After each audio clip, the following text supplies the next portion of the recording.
오늘 본문 말씀 보면 솔몬이 애굽 왕 바로와 더불어 혼인 관계를 맺어 그의 딸을 맞이하고 다윗성에 데려다가 두고 자기 왕궁과 여호와의 성전과 예루살렘 주위에 성의 공사가 끝나기를 기다리니라 그랬습니다. 그 2절에는 그때 여호와의 이름을 위하여 성전을 아직 건축하지 아니하였으므로 백성들이 산당에서 제사하며, 그리고 3절에는 솔로몬이 여호와를 사랑하고 그의 아버지 다윗의 법도를 행하였으나 산당에서 제사하며 분향하더라 그렇게 기록합니다. 오늘 이 본문 말씀은 솔로몬의 번영한 이유와 또 솔로몬이 타락할 수밖에 없는 이유를 나란히 그렇게 기록해서 우리에게 보여줍니다. 그래서 우리는 이 말씀을 통해서 이 말씀을 올바르게 읽고 올바른 교훈을 받아야 됩니다. 이 말씀을 올바르게 보고 올바르게 깨닫지 못하면 문제가 발생한다는 거죠. 실제로 많은 믿음의 사람들이 변질된 믿음을 가지고 믿음에서 떠나가고 결국은 올바른 신앙생활을 하지 않고 세상 사람들처럼 그렇게 구분되지 않는 삶을 살아가는 이유가 바로 여기에 있습니다. 그냥 말씀을 보고서는 그냥 대충 그냥 지나간다는 거죠. 오늘 말씀이 뭡니까? 솔로몬이 애굽 왕 바로의 딸과 더불어 혼인을 했고, 그리고 예루살렘 성전을 건축하기까지 기다리고, 그동안 백성들은 산당에서 제사하고 솔로몬이 여호와를 사랑하고 다윗의 법도를 행하였다 그랬습니다. 그런데 산당에서 제사하고 분향하더라 그랬습니다. 오늘 말씀을 보면 별로 그렇게 심각한 문제가 있는 것 같지 않아요. 실제로 신학자들도 여기에 문제가 없다고 그렇게 이야기합니다. 이게 바로 문제입니다. 문제가 없다고 생각하는 거죠. 이 말씀에 문제가 없다고 생각하는 것 자체가 믿음이 올바르지 못하고 신앙생활의 자세가 잘못되었다는 것이고, 하나님의 말씀을 올바르게 읽거나 올바르게 이해하지 못한 결과인 것이죠. 이 말씀이 어떻게 문제가 없다 이야기합니까? 우리는 그러한 거짓되고 잘못되고 착각하는 그러한 잘못된 교훈에서 완벽하게 벗어나야 됩니다. 그래야만이 우리의 믿음이 온전해지고 온전한 믿음의 능력이 생기게 되고, 우리 믿음이 있으니 우리의 신앙생활이 올바르게 되고, 올바른 신앙생활이 우리의 삶을 복되게 하고, 어떠한 문제가 생기도 문제가 없을 수는 없지만은 문제가 생겨도 문제가 해결되는 기적의 역사가 일어난다는 것입니다. 믿음과 신앙생활을 온전하고 그리고 올바르게 세우지 못하면은 오늘 말씀대로 3절 있죠. 여호와를 사랑하고 다윗의 법도를 행하였으나 그랬습니다. 하나님께 사랑을 받고 다윗의 법도를 행하였을지라도 문제가 발생할 수밖에 없다는 것입니다. 왜 그렇습니까? 사탄은 항상 우리의 빈틈을 찾아서 시험하기 때문입니다. 우리가 창세기부터 시작해서 요한계시록까지 사탄이 택한 백성들을 시험하고 넘어뜨리는 방법은 항상 같아요. 빈틈을 찾아간다는 거죠. 첫 번째 시험이 무엇이었습니까? 사탄이 뱀을 통해서 하와를 시험하지 않습니까? 빈틈이 있어요. 어떤 빈틈입니까? 하나님이 모든 실과를 먹지 말라 하더냐? 동산 실과를 먹지 말라 하더냐?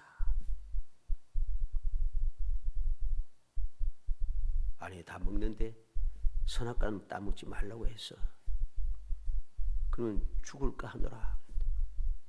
그래서 빈틈이 생기잖아요.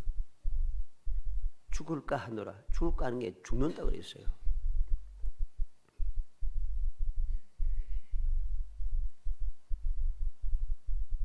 그랬더니 마귀가 뭐라고 합니까?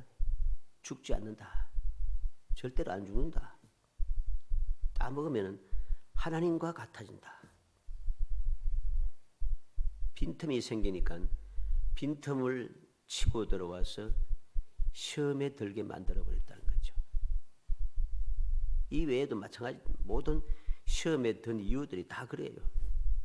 빈틈이 보이면은 빈틈에 마귀가 뚫고 들어와서 우리의 믿음을 자꾸만 빈틈이 보이는 그 믿음을 흔들어 버리니까 틈이 점점 커지게 되고 결국은 믿음이 사라지게 된다는 것입니다.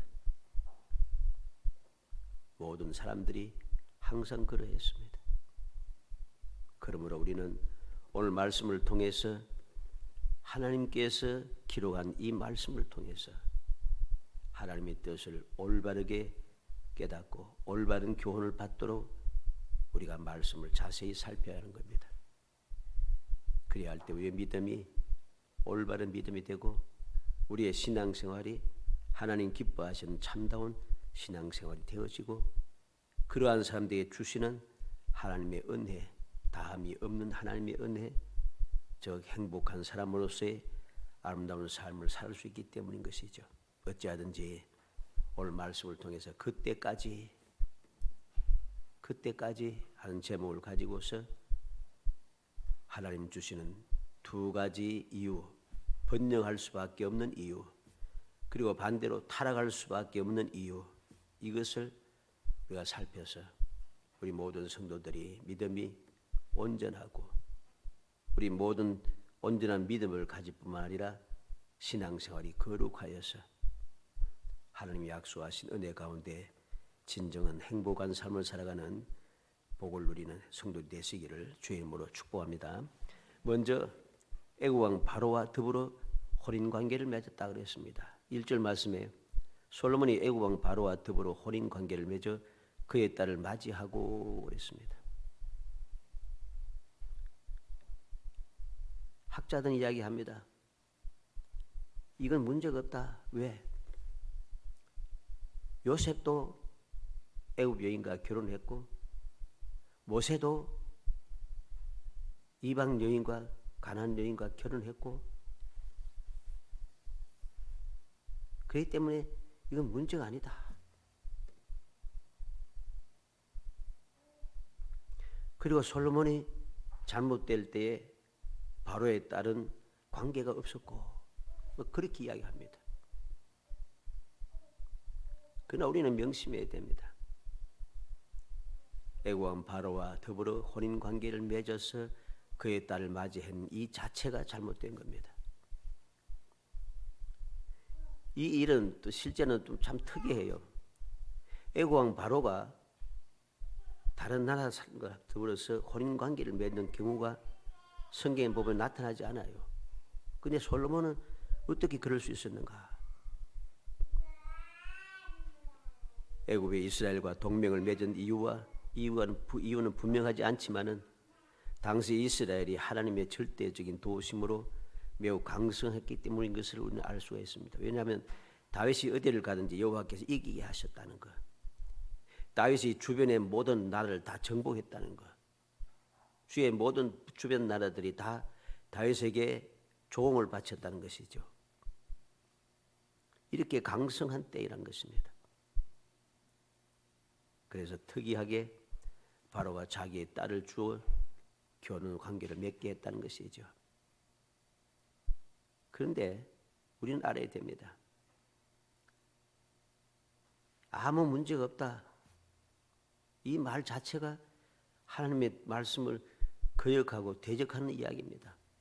왜냐하면 신명기 17장 16절 17절에 보면 그는 병마를 많이 두지 말 것이요 병마를 많이 얻으려고 그 백성을 애굽으로 돌아가게 하지 말 것이니 이는 여호와께서 너희에게 이르시기를 너희가 이후에는 그 길로 다시 돌아가지 말 것이라 하셨음이며 그에게 아내를 많이 두어 그의 마음이 유혹되게 하지 말 것이며 자기를 위하여 은금을 많이 쌓지 말 것이니라.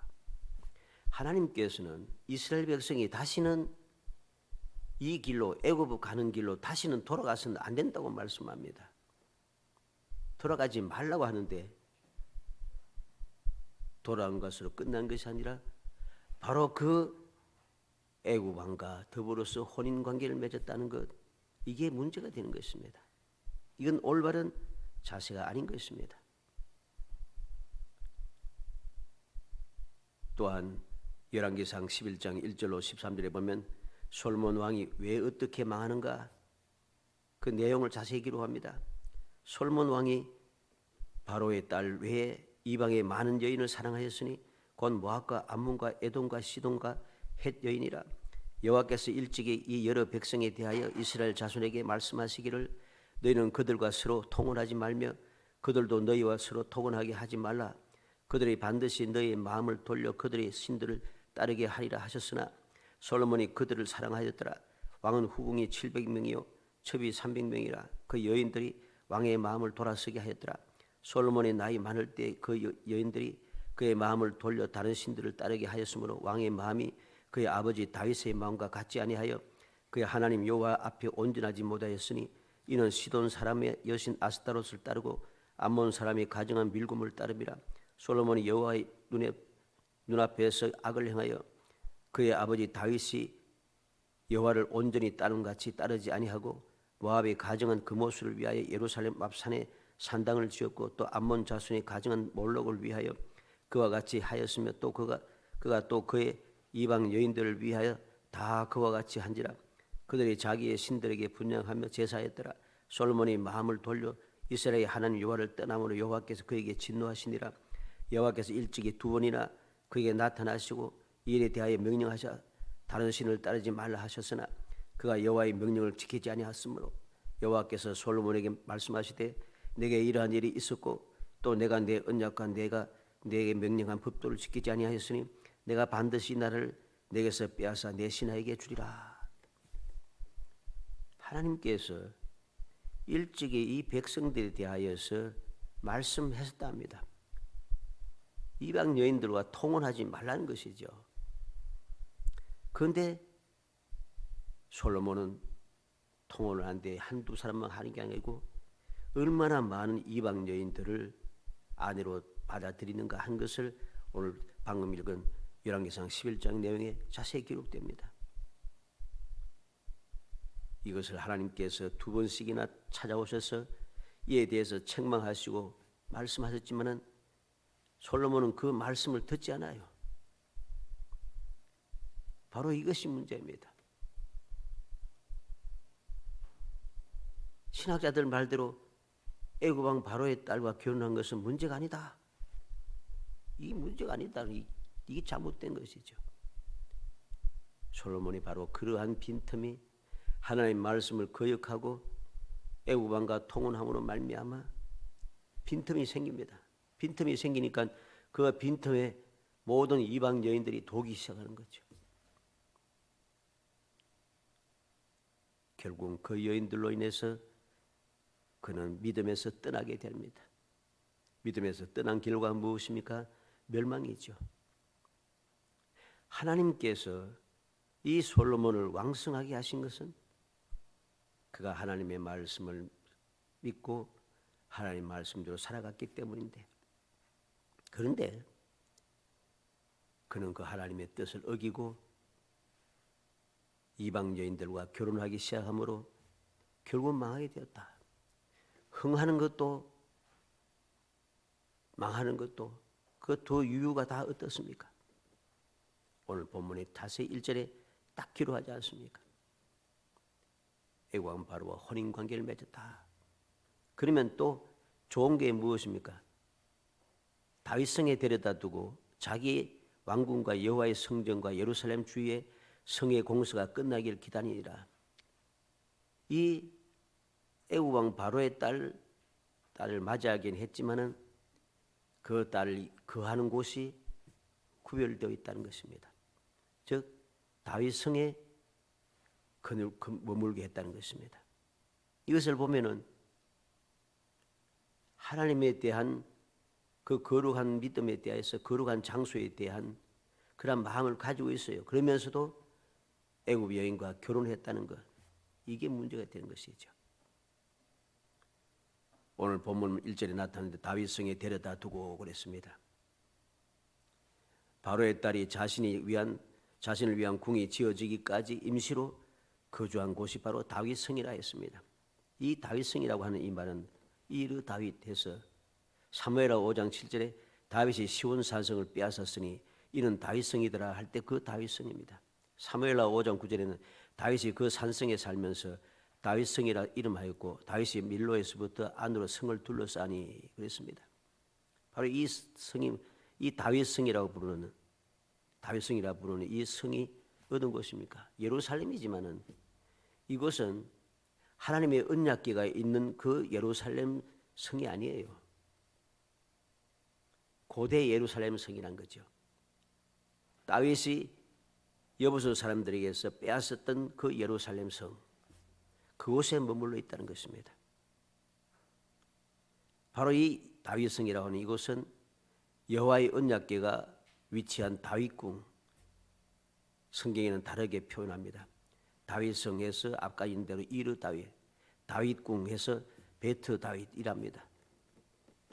이 베트 다윗, 즉 다윗궁은 어떠한 곳인가? 사무엘하 5장 11절에 두루왕 히람이 다윗에게 사절들과 백향목과 목수와 석수를 보내며 그들이 다윗을 위하여 집을 지으니 그랬습니다. 바로 이렇게 구별이 되어 있습니다. 다윗성과 다윗의 궁. 애굽왕 바로의 딸이 거한 곳은 다윗성, 즉 처음에 여부수 사람들에게 빼앗았던 예루살렘 성을 말하는 것이고, 다윗의 궁이라고 하는 이것은 또 다른 말로 다윗성이라고 하는 이것은 하나님의 언약궤가 안치된 장소 이래 됩니다. 어떻게 알 수 있는가? 역대하 8장 11절에 보면은 솔로몬이 바로의 딸을 데리고 다윗성에서부터 그를 위하여 건축한 왕궁에 이르러 이르되 내 아내가 이스라엘 왕 다윗의 왕궁에 살지 못하리니 이는 여호와의 궤가 이룬 곳은 다 거룩함이니라.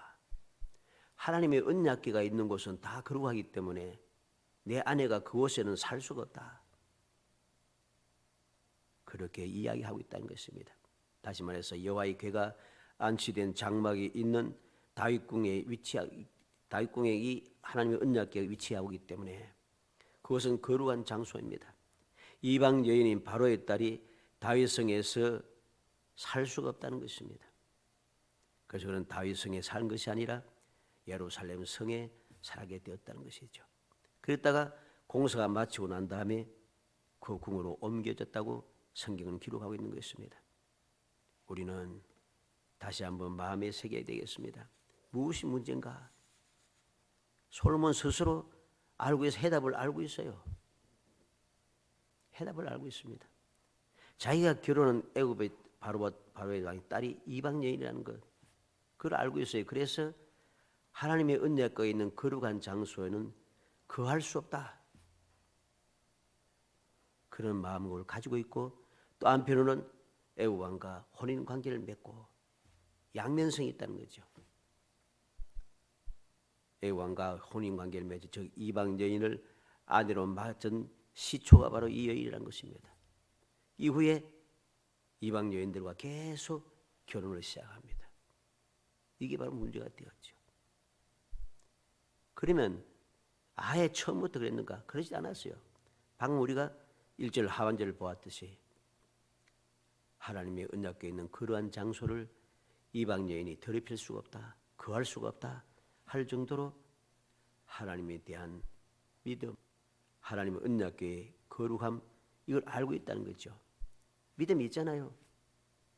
그러면서 또 한편으로는 이방 여인과 결혼하고 있다는 것. 우리는 여기에서 번성할 수밖에 없는 이유 또는 망할 수밖에 없는 이유 두 가지를 함께 보게 되는 것이죠. 두 번째로 백성들이 산당에서 제사했다 그랬습니다. 2절에 보면 그때까지 여호와의 이름을 위하여 성전을 아직 건축하지 아니하였으므로 백성들이 산당에서 제사하며 그랬습니다. 이 말씀도 역시 어떤 학자들이 이야기합니다. 아직 성전이 없었기 때문에 백성들이 불가피하게 산당에서 제사 드릴 수밖에 없었다. 단순하게 이것은 제사와 기도하는 장소일 뿐이라 그게 문제가 없다. 그렇게 주장을 합니다. 이 주장도 잘못된 주장입니다. 왜? 그때까지 여호와의 이름을 위하여 성전을 건축하지 아니했다. 왜 그때까지 성전을 건축하지 않았다고 성경에 기록하겠습니까? 문제가 있다는 것이죠. 솔로몬이 성전을 어떻게 건축했습니까? 솔로몬 왕이 된 지 4년째 되는 2월에 성전 건축을 시작합니다. 왕이 되고 나서 이 4년 동안이라고 하는 이 세월 동안에 그는 성전 건축을 하지 않고 있다는 것입니다. 왜 이게 문제입니까? 하나님께서 다윗이 성전을 건축하고자 하는 간절한 마음이고 사모하는 마음을 가지고 있는데도 하나님께서는 아니다. 너는 피를 많이 흘렸기 때문에 건축할 수 없다. 내 몸에서 난 아들이 건축하리라. 그런데 그 솔로몬이 왕이 되고서도 성전 건축을 시작하지 않아요. 그래서 그때까지라고 하는 말이 여기에 나오는 것입니다. 성전이 없었기 때문에 어쩔 수 없이 백성들이 산당에서 제사했다 하는 말은 맞는 말이 아닌 것입니다. 우리는 다윗 왕이 이 솔로몬이 저기 4년에 성전 건축을 시작해서 11년에 완공했다고 열왕기상 6장에 보면 자세히 기록된 것을 보게 됩니다. 이스라엘 자손이 애굽 땅에서 나온 지 480년이요 솔로몬이 이스라엘 왕이 된 지 4년 15월 곧 둘째 달에 솔로몬이 여호와를 위해 성전 건축하기를 시작하였더라 그랬습니다. 그리고 38절에는 11째 해 불월 곧 8째 달에 그 설계와 시향대로 성전 건축을 다 끝났으니 솔로몬이 7년 동안 성전을 건축하였더라 그랬습니다. 솔로몬이 4년째 되는 해에 건축을 시작했다는 거죠. 그럼 그동안 뭐 했는가? 자기의 왕권을 세우기 위해서 든든히 세우기 위해서 여러 가지 일을 합니다. 여러 가지 일을 하게 되죠. 이것도 역시 믿음에서 볼 때는 문제가 있습니다. 하나님께서 정하시고 하나님께서 약속하시고 하나님께서 약속하신 데 왕으로 세우셨는데 다윗처럼 모든 것을 하나님께 맡기고 이제 주님께서 또 맡겨주신 사명인 성전 건축을 시작해야 되는데 자기의 왕권을 든든하게 세우겠다고 하는 마음을 가지고 일을 시작하는 다른 일을 먼저 한다는 거죠. 다른 일이 무엇이었습니까? 여러 사람들을 목숨을 빼앗는 일을 했습니다. 물론 그들이 반역을 일으켰으니까 반역의 마음을 가지고 있었기 때문에 그렇게 죽이긴 했습니다마는 그래서 그 왕이 되고 나서 피부터 흘렸다는 거죠. 이게 문제가 되는 것입니다. 그래서 오늘 말씀대로 그때까지 여호와 이름을 위하여 성전을 아직 건축하지 아니하였다고 말할 수밖에 없다는 것입니다. 그리고 사람들은 그 학자들이 그때는 산당 제사가 보편적인 이유다 뭐 그렇게 이야기하지만은 그러나 그것은 올바른 것이 아닙니다. 왜 그러냐면 역대상 21장 28절 30절에 보면 이때 다윗이 여호와께서 여부수 사람 오르난의 타작마당에서 응답하심을 보고 거기서 제사를 드렸으니 옛적에 모세가 광야에서 지은 여호와의 성막과 번제단이 그때 기브온의 산당에 있었으나 다윗이 여호와의 전사의 칼을 두려워하여 감히 그 앞에 가서 하나님께 묻지 못하였더라. 다윗은 산당에서 제사를 지는데 이 산당이 어느 산당입니까? 아무 산당이 아니에요. 다윗이 제사를 드리는 그 산당은 여호와께서 지정하신 장소, 앞으로 예루살렘 성전이 세워질 바로 그 장소지요. 그것은 하나님께서 불로 응답하시던 장소, 그것입니다. 그리고 우리는 다윗이 하나님의 언약궤와 성막이 있는 곳에 가지 못한 이유가 두려움 때문이었다는 것이죠. 그래서 그는 오히려 하나님이 응답하시고 지정하신 그곳에 가서 하나님 앞에 제단을 쌓았다는 것이죠. 그 무엇보다도 이스라엘 백성들이 산당에서 제사를 드린 것, 이것은 잘못된 이유가 성경에는 계속 나타납니다. 열왕기상 22장 43절에 여호사밧이 그의 아버지 아사의 모든 길로 행하며 돌이키지 아니하고 여호와 앞에서 정직 행하였으나 산당은 피하지 아니하였으므로 백성이 아직도 산당에서 제사를 드리며 분향하였더라. 여호사밧이 여호와를 섬기며 여호와 앞에 정직하게 행했지만은 산당을 피하지 않았기 때문에 백성들이 아직도 산당에서 제사를 드리더라. 이 말이 무슨 말입니까? 산당에서 제사 드린 게 잘못됐다는 소리죠. 열왕기하 12장 3절에도 다만 산당들을 제거하지 아니하였으므로 백성이 여전히 산당에서 제사하며 분향하였더라. 산당을 안 제거 놔두니까 백성이 여전히 산당에서 제사를 드립니다.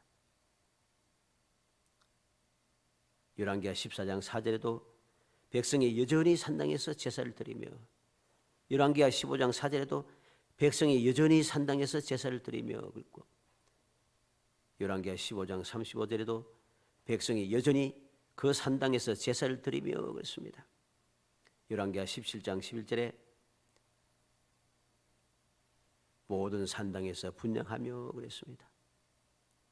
그 역대하 33장 17절에도 백성이 그의 하나님 여호와께만 제사를 드렸으나 아직도 산당에서 제사를 드렸더라. 아직도 산당에서 제사를 드렸다. 여전히 산당에서 제사를 드렸다. 이 말이 무슨 말입니까? 이때 이미 예루살렘 성전은 세워져 있어요. 그럼에도 불구하고 모든 사람들 이스라엘 백성들은 산당에서 제사를 드리고 있다는 것입니다. 왜 그럴까요? 빈틈이 생긴 거죠. 산당을 완벽하게 제거하고 오직 하나님의 성전에서만 제단을 쌓아야 되는데 산당을 제사하지 않고 버리지 않고 그냥 놔두니까 사람들이 산당에서 자꾸만 제사를 드리냐. 계속 여전히 아직도 계속해서 이게 바로 문제인 것이죠. 이것이 문제가 아닐 것 같으면 하나님께서 그때까지라고 하는 말씀을 기록하지 않으신 것일 것이죠. 우리는 명심해야 됩니다. 건축이 안 되었으니 성전 건축이 안 됐기 때문에 어쩔 수 없었다 하는 말은 있을 수 없습니다. 왜? 모세가 광야에서 지은 여호와의 성막과 번제단이 그때 기본에 있었다 그랬습니다. 그러면 당연히 하나님의 성막이 있고 하나님의 번제단이 있는 하나님의 언약궤가 있는 그곳에 가서 제사를 드려야죠.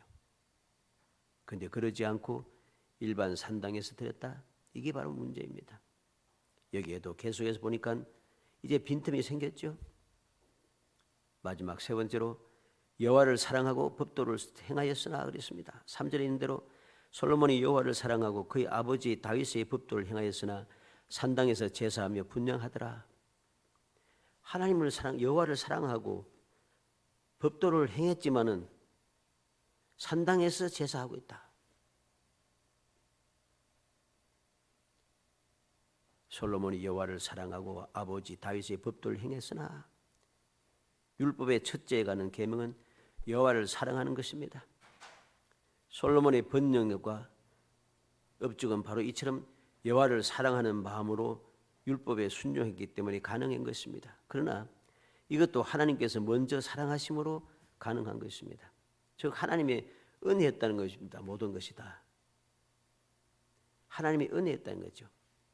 솔로몬이 먼저 하나님을 사랑한 것이 아니라 하나님께서 그를 사랑하심으로 아버지 다윗으로부터 유언을 듣고 가르침을 받았으므로 그는 그렇게 한 것이죠. 어떻게 먼저 사랑하셨습니까?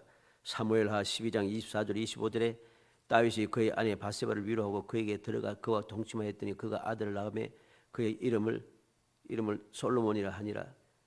여호와께서 그를 사랑하사 선지자 나단을 보내어 그의 이름을 여디디아라 하시니 이는 여호와께서 사랑하셨기 때문이니라.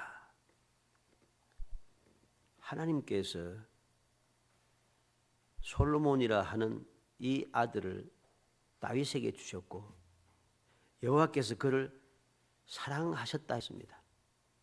사랑하셔서 이름을 선지자 나단을 보내서 이름을 지어줬는데 여디디아라 그랬습니다.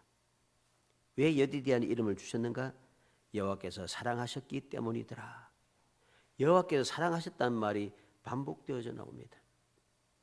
이렇게 여호와의 사랑을 받음으로 말미암아 그도 이 하나님을 사랑할 수 있는 계기가 주어졌고 아버지 다윗의 그 법도를 가르침을 받았으므로 여호와를 사랑할 수 있게 되었다는 것입니다. 그런데 그는 그 사랑을 받고도 온전한 사랑을 하지 못했고 법도를 행하였지만은 온전하게 그 법도를 지키지 못했다는 거죠. 그게 바로 산당에서 제사하며 분향하더라 하는 말씀에 그대로 드러나는 것입니다. 하나님께서는 하나님을 사랑하는 것에 대해서 여러 가지로 우리에게 말씀해 줍니다. 신명기 6장 5절에 너는 마음을 다하고 뜻을 다하고 힘을 다하여 내 하나님 여호와를 사랑하라. 모세가 이스라엘 백성들에게 교훈하고 있습니다. 신명기 10장 12절에 이스라엘아 내 하나님 여호와께서 내게 요구하시는 것이 무엇이냐? 곧 내 하나님 여호와를 경외하며 그의 모든 도를 행하고 그를 사랑하며 마음을 다하고 뜻을 다하여 내 하나님 여호와를 섬기고 여호와를 경외하며 모든 도를 행하며 사랑하는 것이라 했습니다. 예수님께서도 마가복음 12장 29절에 30절에 예수께서 대답하시되 첫째는 이것이니 이스라엘아 들으라 주 곧 우리 하나님은 유일한 주시라 내 마음을 다하고 목숨을 다하고 뜻을 다하고 힘을 다하여 주 너희 하나님을 사랑하라 하신 것이요. 제일 첫 번째 계명이 바로 하나님을 사랑하는 것이다. 그냥 사랑하는 것이 아니라 마음을 다하고 목숨을 다하고 뜻을 다하고 힘을 다하여 사랑해야 한다는 거죠. 이 말이 무슨 말이에요? 오직 하나님만 사랑하는 것이죠. 하나님 제일 주의란 것입니다. 이러한 사실을 깨달은 바울 사도도 고린도전서 8장 3절에 누구든지 하나님을 사랑하면 그 사람은 하나님도 알아주시느니라. 내가 하나님을 사랑할 때 하나님께서 알아주신다 합니다. 하나님께서 알아주실 때에 하나님의 귀하신 은혜가 함께하게 되는 것이죠. 우리는 바로 이 놀라운 사실을 기억하게 됩니다. 여호와를 사랑하고 법도를 행하였으나 그런데 여기에도 또 문제가 있습니다. 그의 아버지 다윗의 법도를 행하였으나 산당에서 제사하며 분향하더라 하는 요 말 사이에 라크라고 하는 단어가 있습니다. 이 말은 오히려 하는 말, 그렇게 이전 성경에는 그렇게 기록했는데 이 라크라고 하는 말은 그럼에도 불구하고 그러나 뭐 이런 뜻입니다. 하나님을 사랑하고 다윗의 법도를 행했지만 그러나 그럼에도 불구하고 산당에서 제사하였다. 문제라는 것이죠. 하나님을 사랑한다 하면서 하나님의 언약궤가 있는 곳에서 하나님만 섬기지 아니하고 산당에서 제사했다. 다윗의 법도를 행했다고 하면서도 그러면서도 또 산당에서 제사하더라. 우리는 이 사실을 기억해야 되겠습니다. 오늘 본문 말씀은 이 1절에서 3절의 내용은 솔로몬이 번창할 수밖에 없었던 이유, 그러면서 또 아직은 일어나지 않았지만은 솔로몬이 앞으로 하나님의 은혜에서 벗어나는 스스로 믿음을 저버리고 나라를 자꾸만 멸망하게 만드는 그 이유가 두 가지가 그대로 기록되어서 올라 우리에게 교훈을 주고 있다는 것. 그래서 우리는 이 말씀을 통해서 다시 한번 마음에 새기겠습니다. 말씀을 보고서는 그냥 대충 읽고 그냥 대충 생각하고 넘어가서는 우리가 이 똑같은 죄를 범하며 똑같은 일을 반복해 갈 수밖에 없습니다. 그러면 우리는 이 말씀을 통해서 볼 때마다 항상 기도하고 성령의 도우심을 간구하며 왜 하나님께서는 이렇게 기록하셨을까? 왜 그때까지라 말씀하셨고 왜 하나님을 사랑하고 아버지 다윗의 계명을 법도를 행하였으나 이렇게 말씀하셨는가? 그 이유를 다시 한번 마음에 새겨서 하나님의 올바른 뜻, 우리에게 주시고자 하시는 교훈, 하나님의 사랑의 뜻을 올바르게 깨달아서 우리가 먼저 주신 대로 하나님께서 함께하여서 번창케 하시는 은혜를 누리는 그런 사람이 될지언정 결코 또다시 망할 수밖에 없는, 비참하게 될 수밖에 없는 그러한 이유에 내가 속아 넘어가지 않도록 정신을 차리고 기도하고 성령의 도우심을 간구하며 올바르게 하나님의 뜻을 마음에 새겨서 우리의 믿음이 더욱더 굳건하고 온전해지고 그로 인한 우리의 신앙생활이 더욱더 거룩하고 올바라져서 항상 주님의 은혜가 함께할지언정 주님의 책망을 들으며 주님의 경고를 받고 또 결국은 그 책망과 경고를 들으면서도 고치지 못하고 계속 반복하여 스스로 망하는 어리석은 자가 되지 않도록 깨어 경성한 사람이 되어야 됩니다. 나 자신이 먼저 믿음을 든든히 세우는 것 중요합니다. 왜 중요한가? 열왕기상 11장 34절에 그러나 내가 택한 내 종 다윗이 내 명령과 내 법도를 지켰으므로 내가 그를 위하여 솔로몬의 생전에는 온 나라를 그의 손에서 빼앗지 아니하고 주관하게 하려니와. 다윗이 하나님을 사랑하고 하나님의 명령과 법도를 지킴으로 말미암아 솔로몬이 잘못을 범했지만은 하나님께서 모든 긍휼의 은총을 베풀으셨다는 것. 그리고 그것 때문에 다윗의 집안이 망하지 아니하고 그에게 한 지파를 더하여 주어서 그 나라가 다윗의 나라가 계속해서 이어지게 하셨다는 것입니다.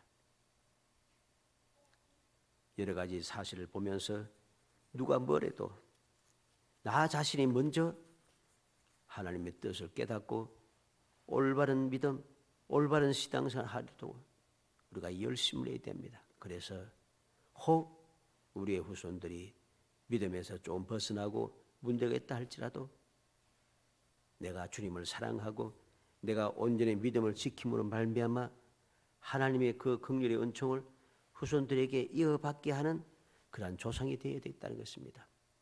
이 말씀을 통해서 바로 이러한 교훈을 받고 교훈 받은 대로 우리의 믿음을 굳게 세우고 우리의 신앙생활 거룩하게 이어나가서 어찌하든지 약속된 이 귀한 복을 놓치지 아니하고 끝까지 누리면서 영원토록 후손들에게 이어받게 하는 정말 지혜롭고 신실한 거룩한 성도가 되기를 주의 이름으로 축복합니다. 은혜 감사합니다. 사랑하여 주셔서 택하여 주시고 택한 저희들 하여금 하나님의 뜻이 무엇인지 올바로 알 수 있도록 일깨워 주심을 감사합니다. 온전한 믿음이 무엇인지 거룩한 신앙생활이 무엇인지 다시 한번 마음에 새겨서 헛된 자들의 헛된 소리에 저희들이 넘어가 하나님의 뜻을 어기는 괴악한 삶이 되지 않도록 역사하여 주시려고 합니다.